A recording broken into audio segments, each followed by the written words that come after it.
ఏపీలో మహిళలకు ఆర్టీసీ బస్సులో ఉచిత ప్రయాణం త్వరలో అందుబాటులోకి వస్తుందని రవాణా శాఖ మంత్రి మండిపల్లి రాంప్రసాద్ రెడ్డి తెలిపారు. ఈ నెల 12న రవాణా ఆర్టీసీపై సమీక్ష సందర్భంగా మహిళలకు ఇచ్చిన ఉచిత ప్రయాణ హామీపై ముఖ్యమంత్రి చంద్రబాబు కీలక నిర్ణయం తీసుకుంటారన్నారు.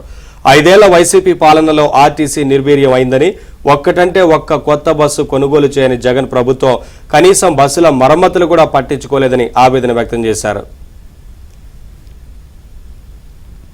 ఏపీఎస్ఆర్టీసీలో 1400 కొత్త బస్సులు వస్తున్నాయని, ఇప్పటికే ఉన్న వాటిలో పూర్తి ఫిట్నెస్ తో ఉన్న బస్సులను మాత్రమే రోడ్లపైకి పంపుతామని స్పష్టం చేశారు. ఇసుక, మైనింగ్, బియ్యం ఇలా రాష్ట్ర సంపద మొత్తాన్ని వైసీపీ పాలకులు దోచుకు వెళ్తుంటే రవాణా అధికారులు చోద్యం చూశారు అంటూ ఆగ్రహాన్ని వ్యక్తం చేశారు. రవాణా శాఖ ఆర్టీసీపై సమీక్ష నిర్వహించారు. ఆర్టీసీ దుస్థితిపై ఆవేదన వ్యక్తం చేశారు.